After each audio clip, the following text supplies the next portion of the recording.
और देखिए बड़ी खबर इस वक्त है चुनाव प्रचार को लेकर। पीएम मोदी का राजस्थान का दौरा है। आज टोंक सवाई माधोपुर में आज जनसभा करने वाले हैं। टोंक के उनियारा में विजय शंखनाथ सभा होगी।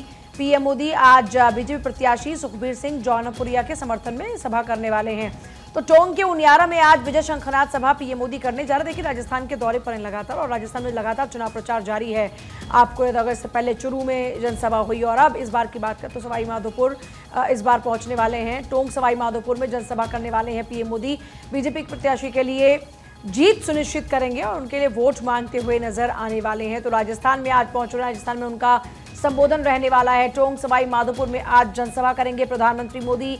लगातार आप देख रहे हैं चुनावी दौरों पर हैं और इस बीच बड़ी बात यह है कि एक चरण संपन्न हो चुका है। बाकी के 6 चरणों के लिए चुनाव प्रचार लगातार जारी है और इस बीच टोंक के उनियारा में विजय शंखनाथ सभा आज पीएम मोदी की। तो वहीं दूसरी तरफ गृह मंत्री अमित शाह का आज पश्चिम बंगाल का दौरा है। रायगंज में दोपहर के 12:45 पर जनसभा को संबोधित करने वाले गृह मंत्री अमित शाह मालदा साउथ में रोड शो वो करेंगे। महाराष्ट्र के अकोला में भी उनका कार्यक्रम है। अकोला में जनसभा को संबोधित करने वाले केंद्रीय गृह मंत्री शाम के 4:30 बजे अनूप धोत्रे के लिए प्रचार करेंगे। केंद्रीय गृह मंत्री Amit Shah back to back उनका ये दौरा और बेहद ज्यादा महत्वपूर्ण। पश्चिम बंगाल की बात करें तो 3 लोकसभा सीटों पर आने वाली 26 तारीख को वोटिंग होने वाली है। इसके अलावा महाराष्ट्र की भी, क्योंकि कई सीटें हैं, 8 सीटें जिस पर ये चुनाव होने वाला है दूसरे चरण में, तो ऐसे उसमें उसके लिए प्रचार प्रसार इस वक्त बेहद तेज। तो अकोला में जनसभा को संबोधित करते हुए नजर आएंगे। तो वहीं अर्जुन मुंडा आज नामांकन दाखिल करेंगे। आपको बता दें कि झारखंड की खूंटी सीट से उम्मीदवार है अर्जुन मुंडा। नॉमिनेशन के बाद पदयात्रा करेंगे और उसके बाद शक्ति प्रदर्शन करते हुए नजर आएंगे। तो वहीं रक्षा मंत्री राजनाथ सिंह भी नामांकन में शामिल होंगे। केंद्रीय मंत्री हैं अर्जुन मुंडा। इससे पहले झारखंड के भी मुख्यमंत्री वो रह चुके हैं और देखिए 4 लोकसभा की सीटें झारखंड से, जिसमें खूंटी सीट जहां से नामांकन दाखिल करते हुए अर्जुन मुंडा नजर आएंगे। 3 अनुसूचित जनजातियों की ये सीट और एक अनुसूचित जाति की ये सीट। और फिलहाल आज शक्ति प्रदर्शन भी अर्जुन मुंडा की तरफ से किया जाएगा। तो बड़ी खबर और जो तस्वीरें नामांकन के सामने आएंगी, क्योंकि खुद राजनाथ सिंह उनके नामांकन में शामिल होंगे, वो भारत 24 सबसे पहले आप तक पहुंचाएगा। और देखिए इस बीच आगे बढ़ते हुए आपको बता दें कि दिल्ली से खबर, दिल्ली में वीएचपी करेगी भव्य शोभा यात्रा का आयोजन। हनुमान जयंती है आज और इस मौके पर निकाली जाएगी शोभा यात्रा। 150 जगहों पर वीएचपी शोभा यात्रा आज निकालने जा रही है। इस बीच जहांगीरपुरी में वीएचपी शोभा यात्रा निकालेगी और इसी के साथ में 150 जगहें हैं जहां से ये शोभा यात्रा होती हुई आज निकलने वाली है और जिसके लिए सुरक्षा व्यवस्था के पुख्ता इंतजाम कर लिए गए हैं। आज हनुमान जयंती का मौका है और इस बीच अलग अलग मंदिरों में पूजा पाठ की जाती है। हनुमान जयंती को मनाया जाता है। 150 जगहों पर फिलहाल शोभा यात्रा निकाली जाएगी। फिलहाल ये तस्वीरें आपकी स्क्रीन पर मेहंदीपुर बालाजी से, जहां पर हनुमान जी की पूजा अर्चना की जा रही है। तो आज हनुमान जयंती का मौका और इस बीच हनुमान जी को भोग चढ़ाया जाता है, आरती की जाती है, पूजा अर्चना की जाती है और मंदिरों में सुबह से ही इसी वजह से भक्तों का तांता लगा हुआ नजर आ रहा है। खासतौर पर बात करें मेहंदीपुर बालाजी की, तो मेहंदीपुर बालाजी की खासा मान्यता है और दर्शन से आपकी सभी मनोकामनाएं पूर्ण होती हैं। फिलहाल सुबह सुबह प्रातःकाल हनुमान जी की पूजा अर्चना की जा रही है। तस्वीरें सीधा मेहंदीपुर बालाजी से आपकी स्क्रीन पर, जहां पर आज हनुमान जयंती के मौके पर, अवसर पर आज खासा सजावट यहां पर की गई है और हनुमान जी की उपासना की जा रही है, पूजा अर्चना की जा रही है। एक खास तरीके से आज पूजा की जाती है और उस बीच मंदिर को सजाया भी गया है। देखिए साज सज्जा नजर आ रही है हनुमान जयंती के मौके पर। मेहंदीपुर बालाजी मंदिर में ये विशेष पूजा अर्चना लगातार जारी है और दिन की इससे अच्छी शुरुआत क्या हो सकती है।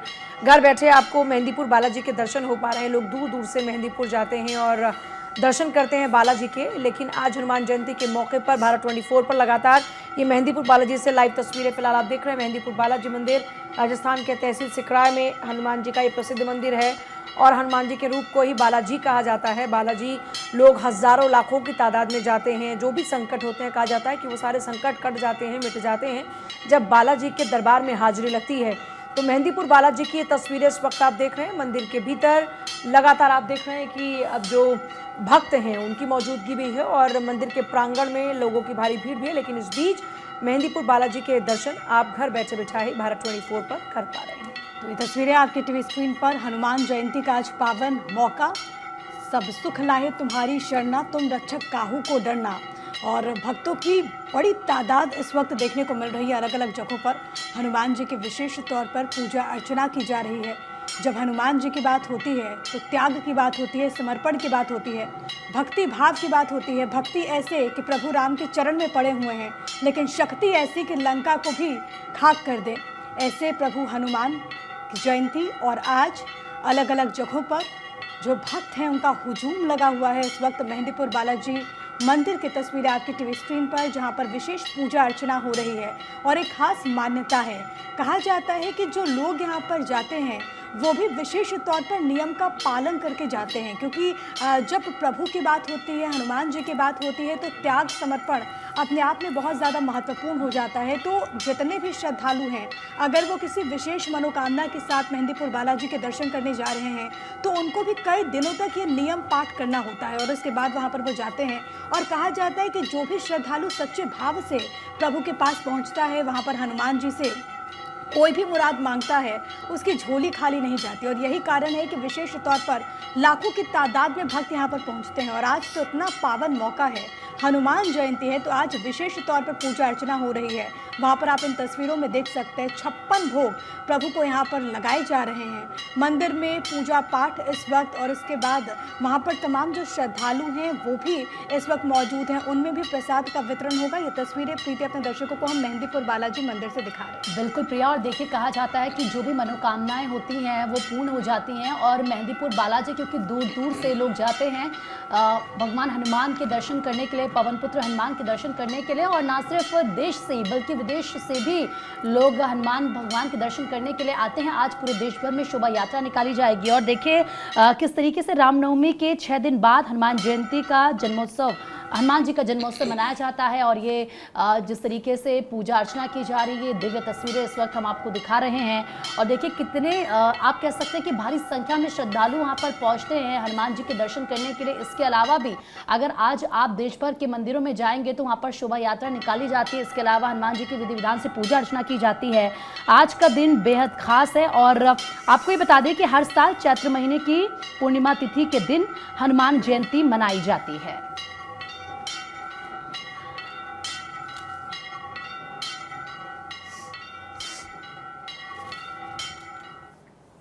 और देखिए इस बीच वार पलटवार का सिलसिला तेजी से आगे बढ़ रहा है। चुनावी दौर में पीएम मोदी का भी कांग्रेस पर हमला, कांग्रेस के भ्रष्टाचार पर ताला लगाना है, परिवारवादी राजनीति को खत्म करना है, पहले बम धमाके हुआ करते थे, देश को भ्रष्टाचार से मुक्त करना है। पीएम मोदी पिछले कुछ दिनों में लगातार चुनावी रैलियों में इन बातों का जिक्र करते हुए नजर आ रहे हैं। वो जिस भी राज्य में पहुंच रहे हैं चुनाव प्रचार के लिए, उन राज्यों में खासतौर पर मंच से सीधे तौर पर एक बार फिर से कांग्रेस के करप्शन की लोगों को याद दिला रहे हैं और कह रहे हैं कि कांग्रेस सबसे करप्टेड पार्टी है। इन्होंने जनता को लूटने का काम किया है। पिछले 10 सालों में हमने देश को आगे बढ़ाने का कार्य किया है और ये सब कुछ सेवा भाव से किया है। अलीगढ़ में जब इस बार पीएम मोदी गरजते हुए नजर आए तो कांग्रेस पर खूब हमला बोला और कहा कि देश को भ्रष्टाचार से मुक्त करना है और कांग्रेस के करप्शन पर, यानी कांग्रेस के भ्रष्टाचार पर ताला लगाना है। अलीगढ़ में किस अंदाज में कांग्रेस पर पीएम मोदी ने हमला बोला, जरा देखिए। देशवासियों को आगाह करना चाहता हूं, कांग्रेस और इंडी गठबंधन की नजर अब आपकी कमाई पर है, आपकी संपत्ति पर है। तो अलीगढ़ में प्रधानमंत्री नरेंद्र मोदी ने बीते रोज कई विषयों को लेकर कांग्रेस पार्टी पर हमला बोला और ये कहा कि पहले की सरकार में महिलाएं सुरक्षित नहीं थी, 3 तलाक से महिलाओं का जीवन खराब था, हमने 3 तलाक के खिलाफ कानून बनाया। आपको बताएं कि अलीगढ़ में भी क्योंकि 26 तारीख को वोटिंग होने वाली है, इससे पहले प्रधानमंत्री नरेंद्र मोदी पहुंचते हैं। और देखिए नवभारत इस वक्त मेरे पास है और तमाम अखबारों में आप देखेंगे फ्रंट पेज पे इस खबर को तरजीह दी गई है। यहाँ पर प्रधानमंत्री नरेंद्र मोदी ने कहा कि कांग्रेस की नजर हमारी माताओं बहनों की संपत्ति छीनने पर है, उनके मंगलसूत्र पर इन लोगों की नजर है। इसके अलावा प्रधानमंत्री ने कई विषयों पर अपनी बात रखी। उन्होंने कहा कि कांग्रेस और समाजवादी पार्टी ने पसमानदा मुसलमानों की सामाजिक आर्थिक स्थिति को बेहतर करने के लिए कुछ नहीं किया। अब आप देखेंगे अलीगढ़ में बड़ी तादाद है मुसलमानों की, तो ऐसे में प्रधानमंत्री जब पहुंचते हैं तो वो 3 तलाक का जिक्र करते हैं और कहते हैं कि कैसे पसमानदा मुसलमानों की किस तरीके से वहां पर उपेक्षा की गई, कैसे जो पूर्ववर्ती सरकार थी उन्होंने कोई कदम नहीं उठाया। इसके अलावा प्रधानमंत्री ने जो अपनी सरकार की जो उपलब्धियां रही, जो इस वर्ग के लिए जो योजनाएं चलाई गई हैं, उसका भी इस मंच से जिक्र किया। किया। कई विषयों को लेकर के प्रधानमंत्री इस दौरान कांग्रेस पर हमलावर नजर आए और इस पूरे आप देखेंगे एनबीटी में और तमाम अखबारों में प्रधानमंत्री ने जो कुछ भी कहा उसको यहाँ पर जगह दी गई है। परिवारवाद को लेकर के उन्होंने हमला बोला और इसके अलावा उन्होंने भ्रष्टाचार को लेकर के भी विपक्ष पर सवाल उठाया। प्रीति, बिल्कुल, क्योंकि लगातार विपक्ष पर हमला बोलते हुए प्रधानमंत्री नरेंद्र मोदी नजर आ रहे हैं काफ़ी आक्रामक, और ये भी वो कहते हैं कि विपक्ष जब सत्ता में था तो उनकी तरफ से क्या क्या गया, एक भी ऐसा पूरा काम जरा बताया जाए। तो वहीं आपको बता दें कि अलीगढ़ की रैली में पीएम मोदी का अखिलेश पर वार सामने आया। कहा कि दंगा, हत्या, गैंगवॉर था समाजवादी पार्टी का ट्रेडमार्क। योगी सरकार में लगा अपराध पर विराम। तो देखिए किस तरीके से प्रधानमंत्री नरेंद्र मोदी की तरफ से और ये बड़ी बातों का जिक्र किया गया कि पहले उत्तर प्रदेश की क्या छवि थी ये हर कोई जानता है, लेकिन जब योगी सरकार बनी तो उसके बाद जो छवि है उत्तर प्रदेश की वो बदल गई है।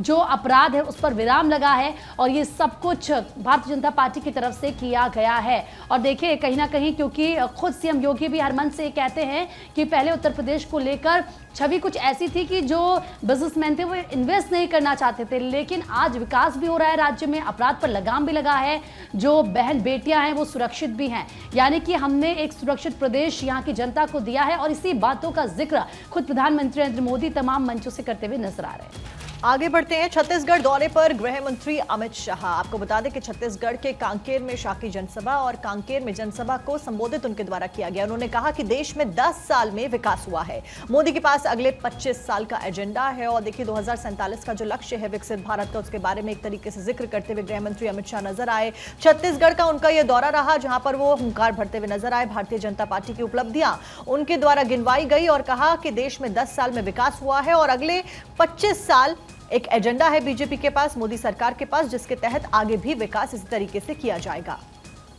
और चलिए आगे बढ़ रहे हैं। बात होगी अमेठी की। अमेठी में जमकर पसीना बहा रही हैं स्मृति ईरानी। कई जगहों पर रैलियां की, कार्यकर्ताओं को बड़े मार्जिन से चुनाव जीतने का लक्ष्य दिया।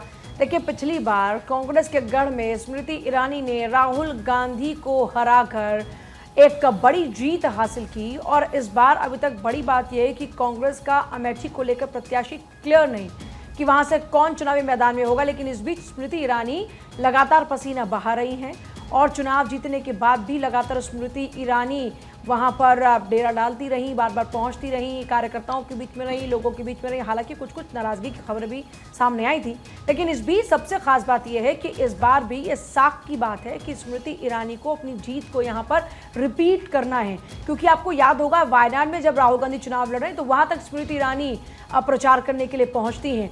तो ऐसे में सीधे तौर पर सियासी टक्कर स्मृति ईरानी वर्सेस राहुल गांधी इस बार भी माना जा रहा है। हालांकि अभी तक वहां से जो प्रत्याशी है कांग्रेस से क्लियर नहीं और स्मृति ईरानी लगातार अमेठी में अपनी जीत को सुनिश्चित करने के लिए पसीना बहाती हुई नजर आ रही हैं, कार्यकर्ताओं के बीच में हैं और उनको भी जीत का लक्ष्य दिया हुआ है। चलिए आगे बढ़ेंगे। बीजेपी प्रतिनिधि मंडल ने चुनाव आयोग से मुलाकात की। राहुल और टीएमसी के खिलाफ शिकायत दी गई है। भाषाई आधार पर देश को बांटने के आरोप लगाया है। तो इससे पहले भी आपने देखा होगा कि चुनाव को लेकर के कैसे आरोप प्रत्यारोप का दौर देखने को मिल रहा है और जिस तरीके से नेताओं की तरफ से टिप्पणियां की जा रही हैं, जिस तरीके से चुनावी दौर में उनकी तरफ से स्टेटमेंट दिया जा रहा है, उसको लेकर के भी वार पलटवार की राजनीति देखने को मिलती है। लेकिन पूरा जो मामला है वो एक बार फिर से चुनाव आयोग तक जा पहुंचा और बाकायदा कल ही खबर सामने आई थी जब कहा जा रहा था कि बीजेपी का ये जो पूरा डेलीगेशन है वो चुनाव आयोग से जाकर के मुलाकात करेगा और इसमें कांग्रेस के नेता राहुल गांधी और टीएमसी के खिलाफ विशेष तौर पर शिकायत की गई है। कहा यह जा रहा है कि भाषाई आधार पर देश को बांटने की कोशिश की जा रही है। आपको याद होगा कि इससे पहले भी बाकायदा एक डेलीगेशन जो कि गया था मिलने के लिए और इसके बाद तमाम तरह की जो बातें थी वो यहाँ पर देखने को मिली, शिकायत दर्ज कराई गई थी और अब एक बार फिर से बीजेपी का ये जो प्रतिनिधि मंडल है वो पहुंचा है चुनाव आयोग। अब चुनाव आयोग इस पूरे मामले में क्या एक्शन लेता है वो देखना होगा। तो वहीं 2 दिवसीय दौरे पर गोरखपुर पहुंचे सीएम योगी आदित्यनाथ। बाबा गोरखनाथ का आशीर्वाद लिया। महन अवैधनाथ जी की समाधि पर पूजा अर्चना योगी आदित्यनाथ करते हुए नजर आए और तस्वीरें भी आपको दिखा रहे हैं। देखिए किस तरीके से, क्योंकि गोरखपुर सीएम योगी आदित्यनाथ जाते रहते हैं, मुलाकात भी वहाँ के लोगों से वो करते रहते हैं और ख़ासतौर पर जनता दरबार भी लगाते हैं। जो समस्याएं होती हैं फरियादी की उनको भी सुनते हैं, ना सिर्फ सुनते हैं बल्कि जल्द से जल्द समस्याओं का समाधान का भी वादा करते हैं और ऐसा होता हुआ नजर आता है। लेकिन फिलहाल ये देखिए जब गोरखपुर गए हैं सीएम योगी आदित्यनाथ तो उस वक्त की तस्वीरें हम आपको इस वक्त दिखा रहे हैं। और देखिए फिलहाल तस्वीरों में योगी आदित्यनाथ को हवन पूजन करते हुए देखा जा सकता है, जहां पर उनके द्वारा पूजा अर्चना की गई और हर बार की तरह इस बार भी गोरखनाथ मंदिर में उन्होंने अपने शीश नवाए और साथ साथ में भगवान गोरखनाथ का आशीर्वाद लेते हुए नजर आए। योगी आदित्यनाथ मुख्यमंत्री हैं उत्तर प्रदेश का और उनका गृह जनपद है गोरखपुर, और इस बीच पूजा अर्चना भी उनके द्वारा की गई।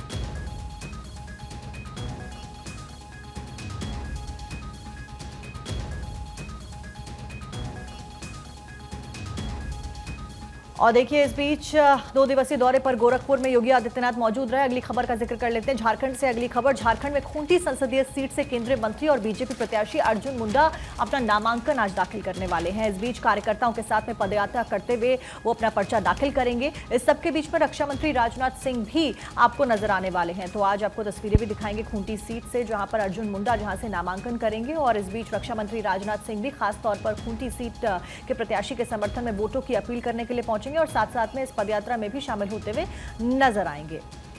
और चलिए आगे बढ़ रहे हैं। लोकसभा चुनाव की अगर बात करते हैं तो बीजेपी का खाता खुल चुका है। सूरत लोकसभा सीट निर्विरोध बीजेपी जीत चुकी है।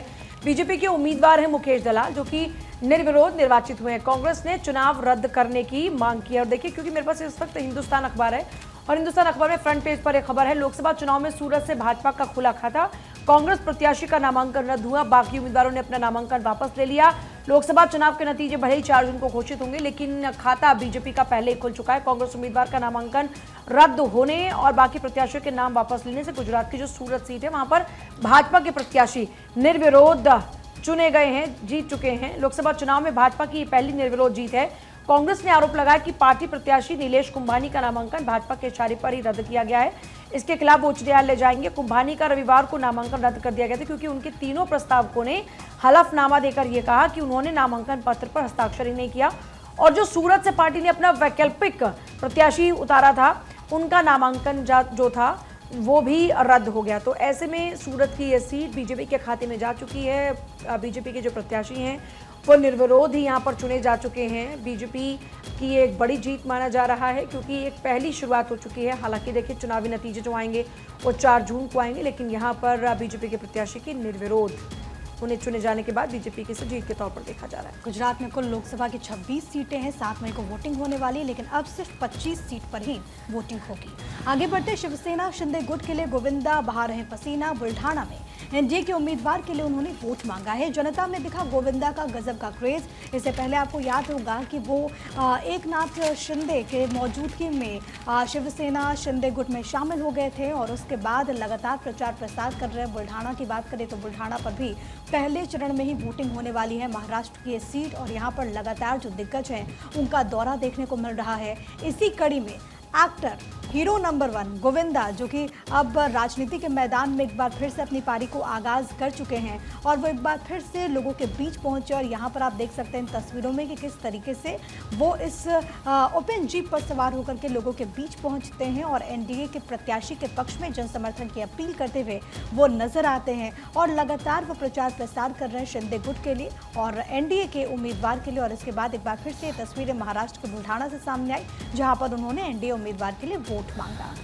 तो ये तस्वीरें हमने आपको दिखाई। आगे बढ़ते हैं। हिमाचल में मंडी में अपने चुनाव प्रचार के बीच आज से 2 दिनों के दौरे पर राजस्थान जाएंगी कंगना।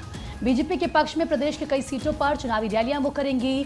पाली और जोधपुर में भी रोड शो करेंगी। तो देखिए, आपने कंगना रनौत को अभी तक देखा होगा, हिमाचल के मंडी में लगातार वो सक्रिय रही हैं, वहां पर रैलियां उनकी तरफ से की जा रही है। लेकिन अब वो राजस्थान दौरे पर रहेंगी और जो बीजेपी के कैंडिडेट्स हैं उनके लिए वोट की अपील जनता से करती हुई नजर आएंगे। हालांकि कंगना रनौत की तरफ से जो भी स्टेटमेंट दिए जाते हैं वो विवादों में आ जाते हैं, या यूं कह लीजिए कि विवाद उनके स्टेटमेंट्स के बाद होने लगता है। अब देखिए, जिस तरीके से हाल ही में उन्होंने एक और स्टेटमेंट दिया, सोशल मीडिया पर अलग अलग रिएक्शन भी उनके स्टेटमेंट में आते हैं। लेकिन अब फिलहाल राजस्थान वो जाएंगे और वहां पर किस तरीके से चुनाव प्रचार करते हुए नजर आएंगे। यानी कि कह सकते हैं आपके चाहे नेता हो या अभिनेता हो, हर कोई चुनावी मैदान में नजर आ रहा है और पूरी जोर आजमाइश के साथ ये कोशिश की जा रही है कि जनता को साधा जाए और उनके पक्ष में ज्यादा से ज्यादा वोट पड़े।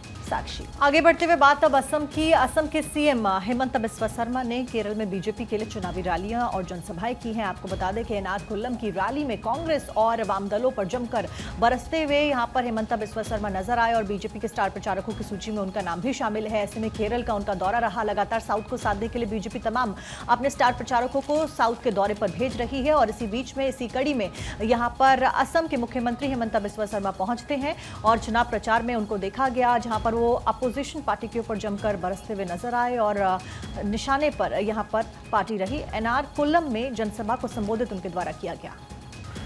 और चलिए आगे बढ़ रहे हैं। कांग्रेस ने लोकसभा उम्मीदवारों की एक और सूची जारी की है। पंजाब के 2 और बिहार के 5 उम्मीदवारों के नाम इसमें हैं।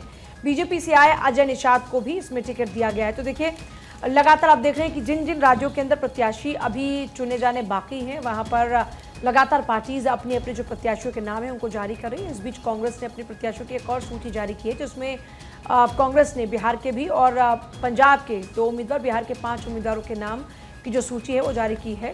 और चलिए फैक्ट में बात करते हैं शमशाद बेगम की। यादों में शमशाद बेगम का जन्म हुआ पंजाब के अमृतसर में। सुरीली आवाज़ की मल्लिका थी शमशाद बेगम। संगीतकार नौशाद ने उनको पहला मौका दिया था और हिंदी के अलावा पंजाबी, बंगाली में भी उन्होंने गाने गाए। मेरे पिया गए रंगून बेहद ही लोकप्रिय गाना उनका था और मुझे लगता है कि ये सबकी जुबां पर आज तक भी चढ़ा रहता है।